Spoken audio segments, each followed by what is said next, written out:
I'm not even gonna waste my time talking too much about the art because I think it speaks for itself. Anybody who looks at this can see the amazing amount of detail that went into both X23 and Logan.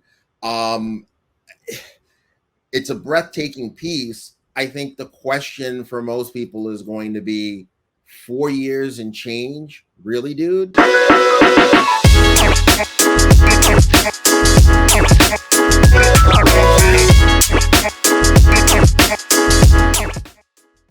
And we are live. What's going on, everybody? SketchGod here for the Fandom Collectibles YouTube channel. And our special guest for the Collector Profile series today is Charles Dyer. Charles, let everybody know what's up. Hello, how are you doing, everybody? All right. So when it comes to Charles is one of the people who has been a very important contributor to my IG page in the sense that when I pointed out some works that I thought were, noteworthy and pieces that are must-see pieces of comic art, Charles has chimed in and said, yeah, that's actually mine. And so he's definitely a collector of note. The pieces that I know of impressed the heck out of me. So we'll see if he's going to go with some familiar favorites that have already been on my IG page. I'm sure he's also got some new heat for you guys. So welcome, Charles. Charles, just tell us a little bit about your story as a collector of comic art. Oh, sure. Well, I've been collecting. Well, I started collecting when I was real young. I actually got out of collecting as I aged out through high school. Never really collected in college at all.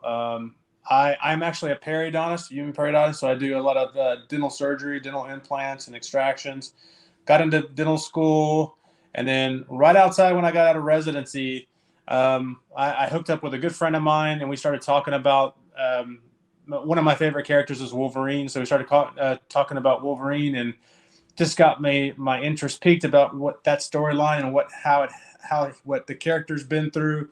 And so it got me back into collecting and looking at the character. And then it kind of blew up from there. I started really delving into Wolverine series again and collecting, and got into CGC at the same time. And then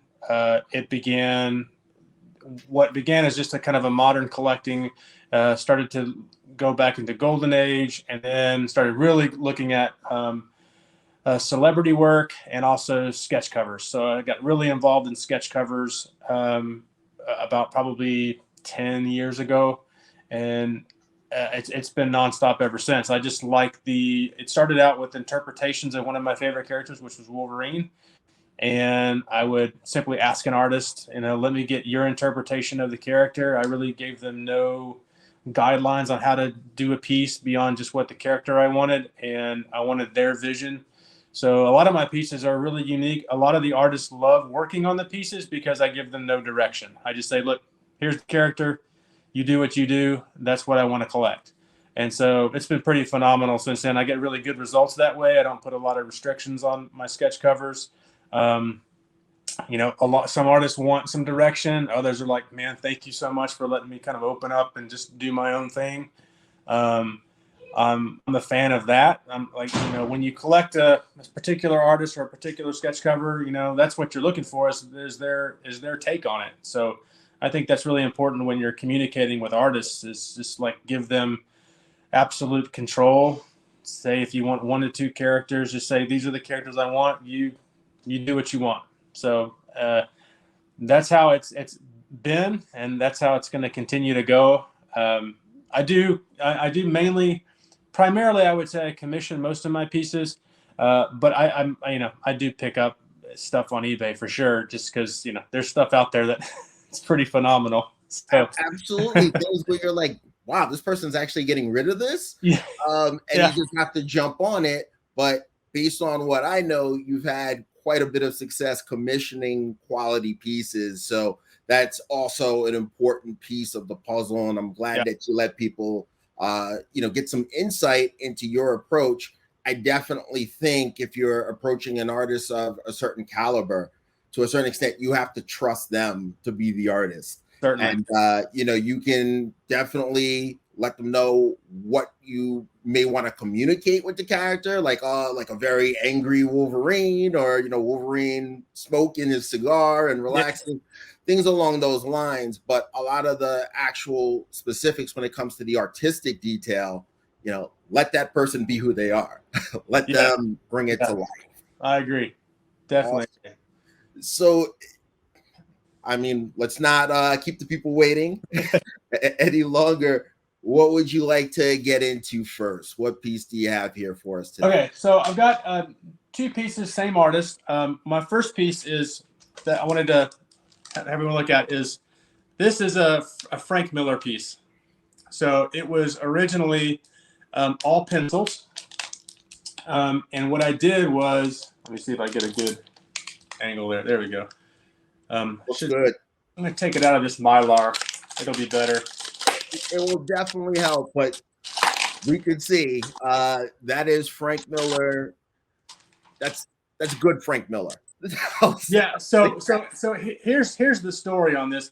This was actually a rough pencil. So it looked like traditional rough pencil Frank Millers that you see on eBay and everything. It was pretty rough. And I was at a show in Dallas, and Joe Rubenstein was there. And Joe Rubenstein was the original inker on the Wolverine limited series. So I thought this would be a great piece for Joe to ink. And since Joe was the original inker on the Wolverine limited series, so it's like, okay, this is the guy that I want to ink this piece. And the funny thing is Joe looked at, I said, Joe, I really want you to ink this Frank Miller piece. And Joe actually, and I quote, said, I've been fixing Frank Miller's work for years. So, so this is Joe Rubenstein's ink. And he also added, I had him add an original Joe Rubenstein on the back. Wow. And he inked that piece. So the secondary layer of this story is the original pencils were had CGC had graded at a 9.8, and then what it did is it came back after Joe took over. It came back a 9.6, primarily because Joe is sorry. There's a lot of glare from my. Change that. We can still get a good look at it though. Joe is pretty liberal with his inking. So when he does a lot of inking processes, he gets ink everywhere. So it downgraded the book to a 9.6. Now, as a collector, I'm a grade snob, and I like my 9.8s. So I have a good friend that does a lot of artwork. His name's Ash Gonzalez. So what I had him do is I had him then color the piece. Not exactly the actual artwork, but I had him color and just add a little color. He had a little shading at the bottom here. And here you can see he added the color here, and he also added some of the shadowing work. And that book now became, it became a 9.8 again. So we changed a little bit of the color scheme on that Frank Miller. Let me say, Charles just put you guys on to a lot of game when it comes to making sure you get the best quality pieces possible and the kinds of grades that you think your books deserve. So first of all, the idea of bringing in an amazing inker and the difference that can make, that's something that should be considered. When it comes to bringing artists together on a piece, you do want to be very selective, especially if they're not at the same con or at the same event. But in this case, Joe Rubenstein, he's a veteran. He knows what to do with Frank Miller pencils. So he was able to jump in and really make that work. And when it comes to dealing with sketch covers, it can get messy. Every artist has a different process. Yeah. Some smudges got on there. CGC got a little picky that day, downgraded the book. He just told you what you can do. So some additional artistic treatment sometimes can get those blemishes to now be considered artwork. Right. The next thing you know, you're back at your 9.8. And you'll note that most of my covers are all front and back pieces. I tend to do that to kind of eliminate some of the early kind of mistakes that I had on with collecting is yes, there would be the front would be pristine, but the back would be kind of full of ink because where their artist put on their artboard or they did something and it was just kind of full of ink. And, that's a downgrade in CGC. If you're not concerned with the grade, that's perfectly fine, but I am. So most of my commission pieces, I get front and back. So I put art on the back, and I just, I kind of eliminate the ability, because once art is on the back, most of what you're surrounding is going to be now considered part of the art. So what's with CGC grades is now it's part of the piece, and it's not, extraneous ink, which is a downgrade. So if you put art on the back, it's now considered part of the art, and therefore you eliminate that in. So you'll see most of my pieces are all front and back pieces. When I can afford it, it is just to kind of go ahead and put art on the back, so we eliminate that one piece of the puzzle that might downgrade you a little bit. Excellent. So that's this one. Now I do have another Frank Miller, very similar, was purchased at the same time. Okay. Frank Miller, again, in a little classic pose. It was rough inks. Did the same thing, had Joe ink it. These were both done at the same time. He did add the original piece on back. That's an original Joe Rubenstein. And he inked it.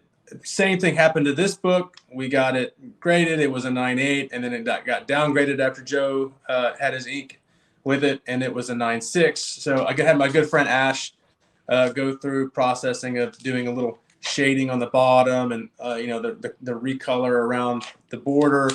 Same thing here. He added the little kind of shading on the bottom where the feet are, and then, the recolor. And now we have that 9.8 back again. Charles, I'm loving it. This is definitely commission school. You're telling people how to really approach this so that they can get not only quality artwork, but if you're going to submit your books for grading, get the grades that you want. Yeah, I also tend to start out with Blue Label 9.8s. I try to, again, I'm just trying to hedge my bets as much as possible. I do have conversations with artists about, I understand that artists are not guaranteeing grades. They never can, never will. I just let them know, look, this is where I'm coming from. If you can just protect and be as gentle with the book as possible, I sure would appreciate it. You'll also see my commission pieces don't necessarily tell a story from front to back, because I tell the artist, please don't open or fold the book. So I don't need a continuous piece. I have some, but I have realized that if you were to open the book and they kind of smash down the spine to kind of get a congruent piece, it becomes problematic. So you can also get some staple issues. Yeah. So suddenly the book doesn't go properly. Pieces kind of, they don't generally tell a story from front to back. That's because I'm telling the artist, just work on the front, then do another solo piece on the back. It doesn't have to kind of be congruent or work with each other. And so I'm kind of avoiding that issue as well. So again, I'm just trying to hedge as much as I can from a grading perspective, anything that might cause a problem down the road for CGC. So, start out with the 9.8 book, communicate with the artist about what your expectations are. And then, it's after that, it's all up to chance. And then when I send my book, I tell my artist, please pack the same way as it was shipped. So I try to pack in a certain way to kind of secure it once it's shipped back to CGC. So again, I'm just kind of hedging my best as much as possible. Again, the process that you're describing, it's important for a lot of people who are new to this to hear exactly what needs to be done if you really want that 9.8. Yeah. If that's part of what's going to complete this as a collectible for you, you want it, in that case, 9.8 grade, you're going to have to take some of the precautions that Charles is laying out for you all. You're going to have to, because, I definitely know with a lot of artists, you give them some free reign, you'll get a piece that you love, but if you're then concerned about submitting it for grading, all kinds of issues can pop up. Right.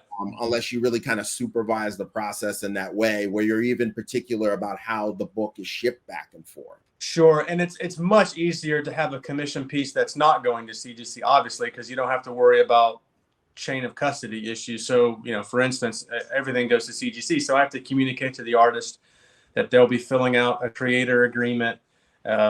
proper submission form that I provide. And then those 2 forms have to be included with the book, and it has to be shipped directly to CGC. It can't be shipped to me. It has to go directly to CGC. So if you have the creator agreement form, you have the submission form, and the artist is understanding that it's shipped directly to CGC, it's not a problem. There's no chain of custody issues and everything. So it's a much lengthier way to go about it. But if you're a CGC collector like I am, it's the only way to do it. Unless you're doing it at a show where CGC is present, or you have a facilitator that can help you do that. There's other definitely easier. Yeah. So yeah, and there are a multitude of collectors that don't CGC. So it's much easier. You can just go to any artist and have them ship it directly to your house. So much easier to do it that way. But I've just kind of aligned myself with having books encapsulated and graded for posterity reasons, and from an investment perspective down the road, if my kids ever want to sell it or whatever, now they have a book that's been graded and certified, and that possibly get more money than say in just a normal regular sketch cover. We're talking about Frank Miller original art here, so I definitely understand why you would want to take those extra steps and make sure that it's graded, and like you said, for posterity purposes, it stays in the family as a collectible. It's defined exactly what it is. This is a 9/8 book. Here's when the art was done. Those things do become important, especially if they do plan on making those sales. You don't want to have your loved ones in a position where they're scrambling to figure out when this was done. The condition of the book, you're already taking care of that for them. Yeah. Are we ready for our next piece? Let's go. Yeah, absolutely. My next piece, the story behind this one is what we call an exercise in patience. So this is the piece in question. This is Jay Anceletto. So Jay really only does commissions at shows. So he only do at show commissions, and very rarely does he do any in-home commissions. So this was slated a couple years before COVID, and it was slated to be worked on. I had paid for it in full. So it was like 2018, 2019. I just got this book back in 2023. So it took quite some time with COVID and with Jay not really doing any shows for him to, and I would just check in yearly. I worked with his agent, very nice, named Kirk. And I would just check in about every October. And I said, hey, is there any movement on the possibility of getting the book done? And he would say, maybe. And it never really came to fruition. And I will tell you, in this past October is when it was, I just finally decided, look, I want to get my money back. It's just not going to happen. And then Jay was like, I have a month that I'm not doing covers. I will get this done. So within a week, I got a picture of the front, and then within a week, I got a picture of the back, which is a Wolverine. And I was floored, obviously, with the level of detail and pencil work. I'm trying to avoid that phone glare there. But the level of detail with this piece was just amazing. And his agent got it shipped to CGC, and I was obviously very stoked with the grade at 9.8. So this is an original Jay Anceletto piece. So just to make sure that everybody followed what you said, how many years did it take for you to actually get this done? This was commissioned in 2018. So there were many times, and Kirk was very nice. His agent was like, hey, look, we'll just give you your money back. It's not a big deal. I know we had scheduled for a show. He didn't make the show, and then we hit COVID. And then it just kind of snowballed and snowballed and snowballed. Jay was still doing a ton of cover work. And as you know, his pieces are really detailed, and he takes a long time on each individual covers. And, Kirk was very kind. He was like, every year I checked in, he was like, look, we can just give you your money back. And I was like, no, I've already paid. Just let it ride. let's just see if it happens. And, I just kept on doing it. And then I did relinquish this past October. I said, okay, let's just give me the money back. I'm done waiting. It's been quite some time. I understand he's busy, but he really paid it off for me. Obviously level of detail on shows are usually just head sketches. They're really extremely detailed. They're awesome head sketches. They're really detailed and everything. But to get a piece of this almost like cover work where it's up front and almost front and back, I think is pretty stellar. I mean, he really came through, and the reward for waiting that long was, it was well worth it. I'm so happy with this piece. It's one of these pieces that you'll get it out of my dead cold hands. It'll never be on the market. I waited too long to get it, and I the grade came back, and this was a 9.8 book that I gave him that many years ago. I gave him a blue label, sent it to him. It was supposed to be done at ECC at that show, and then he had to back out, so he couldn't do it. And then we got 2019. Then we got into COVID, and it just never really happened. He never really did any more shows, and that's really the only time he does commissions is at shows. So I got lucky to get this piece from Jay. Super stoked with it, and it came out perfectly. Well, let me say, first of all, that is a former sketch cover classic on my IG page. That is stunning. I mean, I'm not even going to waste my time talking too much about the art because I think it speaks for itself. Anybody who looks at this can see the amazing amount of detail that went into both X23 and Logan. It's a breathtaking piece. I think the question for most people is going to be 4 years and change. Really, dude? Yeah. But if we're talking about getting a one of one Jan Soletto piece that is as detailed, I mean, to my eye, that looks like something that you would expect to see on an 11x17 cover. I mean, that's cover quality art at a smaller scale, back and front. It's breathtaking. A lot of artists can't do that. A lot of people can't work at the scale of a sketch cover and create quality art that rivals what they would do if Marvel or DC or someone was asking them to produce a published cover. That's what I see. Like, to my eye, that's what's going on there. But still, 4+ years. Yeah.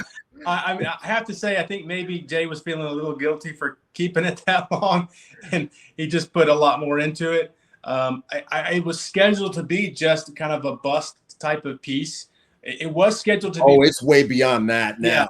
Yeah, it was scheduled to be front and back. I mean, it was. I basically said I wanted X23, and I said, a villain of your choice or whoever. I said, whoever you want to do on back, just make it Wolverine related. Character of Wolverine related, whether it be an enemy or Wolverine, whatever. Just feel free to do whatever you want. And so I was surprised, he chose, Wolverine for the back, obviously. And, his X23 is just stellar. And, he gave me basically full body, ton of background work. So, yeah, I mean, I think he felt maybe a little guilty for keeping me waiting that long, but I'll take it. You definitely will. I know a lot of people out there, including myself, would take that. But the wait time is something else. I mean, yeah, I would not really recommend. I mean, part of it was sometimes I just forgot that he still had it, and I was like, oh, it's October, I need to check in. But yeah, I mean, you have to be pretty committed and know the artist. And I will say his representation is really great. Answered every email. There was never any issues. But for some artists that maybe aren't well known, I certainly wouldn't recommend doing that. I mean, I would get my work or pay for half or do something and not wait that long, obviously.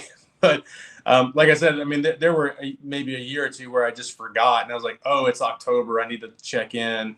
And then I would just let it ride. It's the only piece that I've done that for. I will say that I haven't waited near as long I've got one. I got another one that I'll show that I waited quite some time for, but that was pre. It was pre-thought of. Here, I was thinking I was getting a piece done at ECC and it was going to be in my hands within months, and it turned out to be 4.5 years. So, I gotta say, this is enough of both the concern and part of the experience. Yeah. Where on the first episode of the One of One show, I hate to plug another show while we're recording a show, but I am putting together a show with some of the other collector profile featured individuals, and one of the topics we're going to discuss is how long is too long when it comes to waiting for a commission to actually be fulfilled. Yeah. I've heard lots of people wait a year plus and things worked out for the most part. I know there are some horror stories out there with specific artists. There are. Haven't experienced that. I have had a long wait, but I have to say, Charles, you have taken it to another level when we're talking about this was obviously a skewed point on this graph of how I would recommend. I certainly would not recommend waiting that long. I think you need to have kind of a really good understanding of the artist and what they're doing up front. Like an artist I'll show in a bit after this next piece, she was very straightforward. It's straightforward on her website about how long pieces take. And there was, it was set up front how long, but about a year process. But yeah, this was an outlier for sure. I don't know that anyone would go about it that way. Again, it wasn't presented that way initially. I will say, Jay, it was of mine. I think, COVID obviously threw a big monkey wrench into a thing. So, I mean, that had a lot to do with it when no one was doing shows. And, when you get an artist that only does show commissions, they're not doing any shows, it becomes an issue. On Jay's end, it became a good issue for him as he got more covers. Obviously, there's a lot of Jay and Stiletto covers, but during that time, he wasn't doing any shows. He was doing a ton of covers, and his cover work obviously takes precedence. So I was very understanding. Kirk was very understanding as well. He was from the get-go. I was like, look, just here's your money back. Let's not wait. But I know Jay has this list of people that he's working with that, I was like, look, I'm on the top of that list and I just don't want to get off of it, because if I get off of it, then I'll think I'll regret not just sticking with it. And then when he does do a show, I won't be there. I won't be ready and all that stuff, because I don't attend a lot of shows. So it was just, again, it's an exercise in patience for sure. And the end result is breathtaking. It's a gorgeous really piece. Paid off. I just had to address the fact that, if you're someone who's looking to get into this section of the hobby, wait times are common. You have to be prepared to, be patient. 4 years, though, is a feat. I mean, that it's a little different. Charles is built a little different, but that's why he has that kind of Jay and Stiletto one-of-one sketch cover. Most people would have thrown in the towel. He waited it out, and he deserves his flowers, his reward for that. Here's another Jay piece. This was actually an eBay pickup. So this is not one that I waited for. This was an eBay pickup. So this is Lady. I've seen this. So I really like, obviously I love Jay's work, the level of detail. It is a front and back piece. It does have a little cape and sword on the back. The reason why I like the cover is I like the organization, which is VetTix. So this is like almost like the Hero Initiative. So VetTix, these covers were created and proceeds went to veterans. And the VetTix blank is actually a pretty rare blank. It's actually rarer than a lot of the big 2 blank variants that are out there. So it's a pretty rare blank to have, to score a 9.8. A lot of different artists were asked to do a Lady Death. I have a Clayton Crane Lady Death that was done. But it's very similar to the Hero Initiative types of scope where they're, all the profits are going towards, comic creators and everything you need with the Hero Initiative. But these vet ticks, all these went to veterans. So this was a kind of I think there were 50 some odd covers done by different artists of Lady Death. Got it. But yeah, this was Jay's contribution to that vet ticks initiative. So what Charles brings up, this is something that I know that I've discussed in private before with Rob's Comics.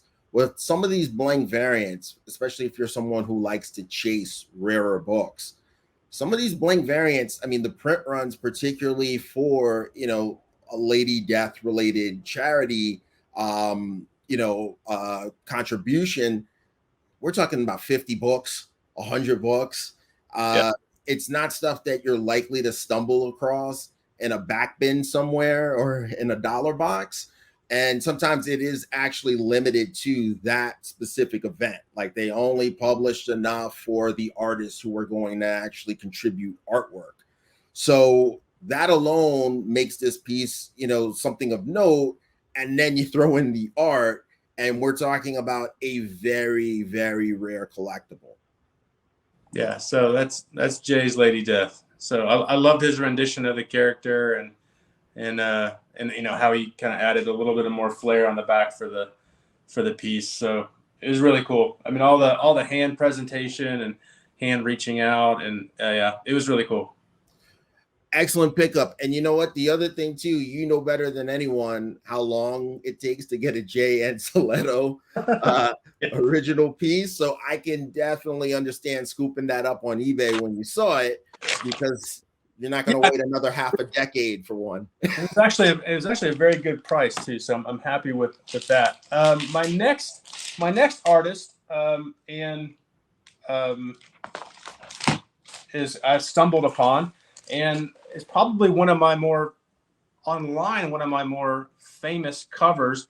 I'm not going to go into that one. I'll go into that one next. This one was for her was pretty unknown because she's pretty. So this is, I'll show you the piece. This is Natalie Sanders. Okay. So this was actually a book signed by Margot. One of her initial, before she did all of her private signings. Margot Robbie still does some private signings, but this was before. So I picked up this blank signed by Margot Robbie really early. So I was one of the first ones or so to have a blank signed by Margot Robbie. And I just really wanted to fill the piece. And so I had stumbled upon Natalie Sanders online on Instagram, and I just reached out to her, and we really communicated on. So she's really famous. If you notice most of her artwork, her general facial structures and everything, they're almost all the same. As far as how her characters look. She really only does female characters, only done male characters a few times.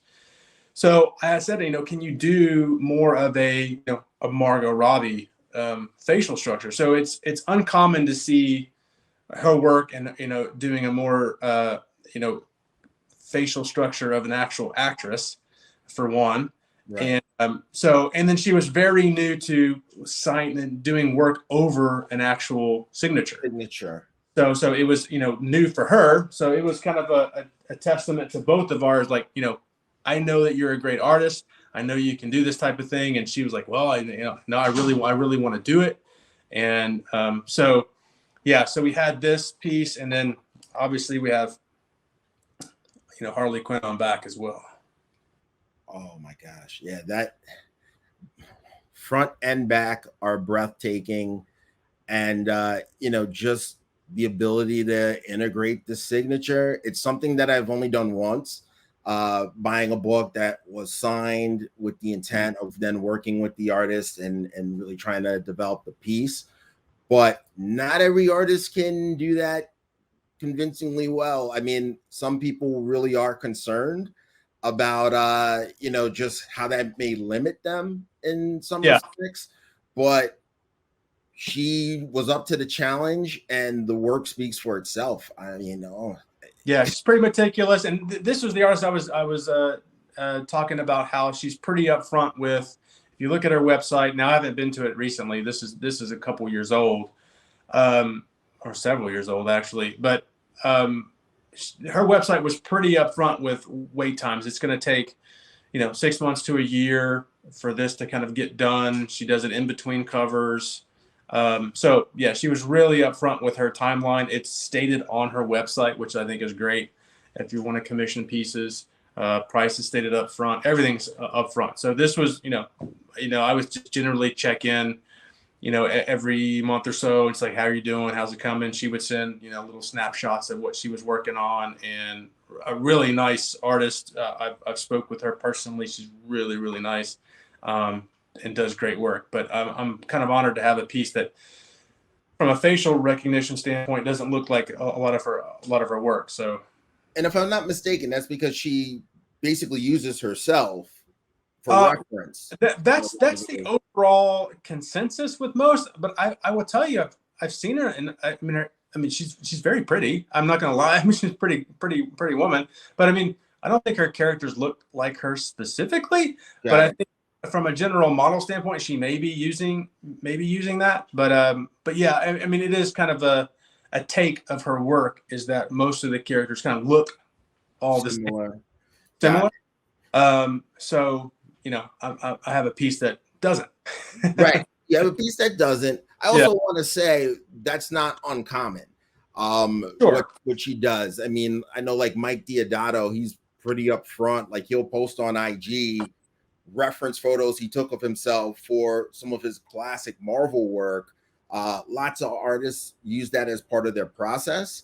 But in this particular case, you wanted her to really just kind of veer away from that and channel really the mainstream representative for Harley Quinn right now, Margot Robbie, and she did a fantastic job of that. And it does make that piece that much more unique, just because it was a break from the traditional way she approaches her pieces. So this is my last cover I have for this show. I've got a ton of it. So this is probably one of my more famous ones online. And it's actually for the back of the cover and not the front. Okay. So this is another Natalie Sanders piece. So this is the front that no one has really ever seen. I wanted to do X-23. And I have not seen that. I can tell you that right now. She killed the front, obviously. Absolutely. But then the back is what she's famous for. Yes. So this is her first print that she's ever done of any cover, any book. The first large print that she ever produced was of this image. I've got a huge poster of it, a huge print that she did. She's done blankets. She's done canvases. I've got a big canvas of this actual image in my comic room. And this is one of the pieces that just blew up on Instagram and CGC boards and everywhere. So this image was one of her first print lines that she did, that she made a print of this artwork. So the back is actually more famous than the front, and no one's really ever seen the front. I can say for a fact I have not seen the front of this before. Yeah. And it's gorgeous. I mean, normally that alone would be the attention getter. But what's going on the back? I think I remember people saying, I never thought Wolverine's claws could be so pretty. Just looking at, the bit of shimmer that she has there, and the gorgeous overall presentation of Laura Kinney. I mean, this was one of those sketch covers. Just when did you have this done? Wow. Okay, so the date of this was graded in 2016. That's exactly what I was thinking, because that's when I first started dealing with sketch covers. And I remember trying to get a sense of what was out there, what was possible, because point blank at first, I really thought people were using those blank variants primarily for signatures. Yep. And I had seen some remarks, but when I first started to get a sense that you could get original work, and I, hit Google, I remember seeing this piece. This was one of the first X-23 sketch covers I saw where I was like, hot damn, I got to go to the convention and Yeah. see what some of these people can pull off. So this is a noteworthy book in terms of what really inspired a lot of people when they started to make sense of what could be done on blank variants. Yeah, I think this particular pose is just, I think she really commanded, a sense of power and a sense of just quiet power. And so Yes. I think it spoke to a lot of people that just really liked the character, and and then of course the a lot of people are fond of the more X-Force outfit that she's wearing. So Yes.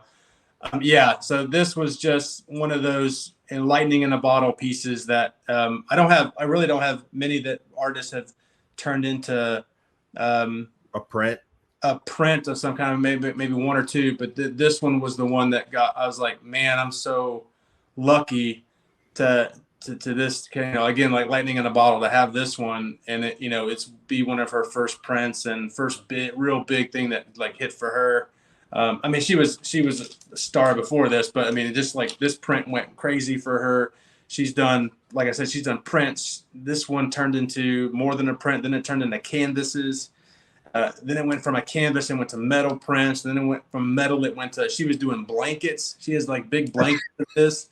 I mean, Can I get the coffee mug? She just Can I look for that? She marketed this image like crazy. So, And rightfully so. Yeah. So it was gorgeous. Really, really honored to have it. And again, it's one of those pieces where, I display it. This is how I display it. I have some mounts that I use, and I display it from on the back. There's not many covers that I do that for, but this one, no one really considers the front. So I display it from the back anyway, because I like the image more as well too. But I mean, it's a stunning cover back and front. It makes me actually wonder too, because 2016, that's before the Virgin craze really sort of took hold, and every publisher was aware that fans were looking for Virgin covers when possible. So I think that's also what really made the back of this book appeal to people. I think that they maybe didn't even, understand that it was the back of a traditional blank variant. They may have thought that like that was the image. I just feel like this book at the time did a lot for people, both in terms of how they thought about commissioning artists, Virgin artwork, X-23. I mean, this is close to when Logan was released. Just a big sketch cover at an important moment in the hobby. Yeah. So yeah, no, this is one of my favorites. So I wanted to give you kind of a representation of ones that I had like stories for, and some of the work that goes into it, and what your listeners might want to know as far as how you go about commissioning bigger pieces and those types of things. It started out, Marvel had those those bordered sketch covers with all the characters around it. And it used to be this like small little thing. It used to be zero. Now it's just expanded into much more thought of as original artwork, 11 by 17 type of pieces that are, that you can now encapsulate. And I'm not a big original art collector. I don't collect original art. It appeals to me for sure, but I like the idea of having something that can be graded and can be stored, and you can kind of pull out and manipulate. For me, the sketch cover is kind of the go between the actual comic and original art. It's just that one snapshot of, and also how I commission them is, you get I gave her no direction. I just said, I want X-23. I want a front and back piece. You do what you do. And so, that's what I got. So, I mean, no one's going to complain about that. Just giving them free reign. Absolutely. And I have to say, just in terms of the role of the sketch cover, I do believe that it's a gateway to original art for a lot of people. It certainly was for me. Yeah. Before I ever considered buying traditional OA, I was thinking about how I could make use of those blank variants. And yeah, also from a financial standpoint, it's a gateway too. I mean, sketch covers are significantly less expensive than most original artists. Just man, it's out there. yeah, yeah, it can get up there for sure. Yeah, depending upon the artist and what you're doing, if you're buying a cover or interior work or those things, it's just those prices get astronomical. So this is kind of a It's the people's. There's some artists that charge quite a bit, but I mean, this is an intermediate step that kind of gets you into original art. I look at it as the people's champ with OA because it's at the scale that we all know and love. Like comics came first. So seeing artwork on an actual comic book is how I prefer to view comic art. And like you said, it's just more economical. And it leads to more of a likelihood of you interacting with the artist, particularly in a live setting at a con. You show up with your sketch cover, you present it to them, you throw back and forth some ideas, and magic happens. With OA, it's a little bit more impersonal. It can be a bit more financially secure, at least so far. Yeah. I think down the line, as more collectors like yourself and like me are vocal about how we appreciate this, and people see some of the great pieces that can be created on sketch covers, things are definitely going to change. But I just believe that for most folks, you want to see comic art on a comic book. And that's really, really possible in terms of original art via the blank variant. So I love them. It was what came first for me in terms of any kind of original artwork purchases. And I still believe, for the reason you pointed out too, when it comes to storage, I like, particularly with some of, the more important, more expensive pieces, but I like the fact that I can get a sketch cover done at a con by a local artist or an upcoming artist, and then put it with the rest of my comics. just throw it in the box. That also is very appealing to me. Whereas with more expensive original art, you got like the flat back there, and there are storage concerns that you don't necessarily have with your average blank variant. Yeah, so and then also I get it with the sketch cover, the collection side of things. I highlighted actually pieces of known artists, but I've got a lot of just aspiring artists that are on Instagram that do a lot of great comic art that I've gotten too, that are inexpensive or anything, but I just love how they do pieces, and they're not published, they're not, they're anything. There are a whole host of my collection is up and comers, or so you can grab. Not only can you grab some of the greats and some of the this rising stars and people that are in the industry, but you can also grab people that are just love the artwork and are doing this as a side gig, but you love what they're producing, and you can get their interpretation of characters or something they haven't done. And for a while there, obviously I'm geared towards Wolverine, but there's a lot that I would ask artists, like, who haven't you done lately? Give me a list of who haven't you done. I know you're famous for these whatever, or like, who haven't you done, or who do you want to do? And I'd look at that list of characters and okay, I'm interested in, say, this character. I said, well, do that one. You've never done it and you want to do it. Show me how you do it. And so I've gotten a ton of great work from oh, okay, yeah, I've been dying to do this character. No one's asked me to do it. I want to do it. I've actually done some more, known artists that way. They're like, oh, I'd love to do this character. I just never get asked to do it because I'm famous for A, B, and C.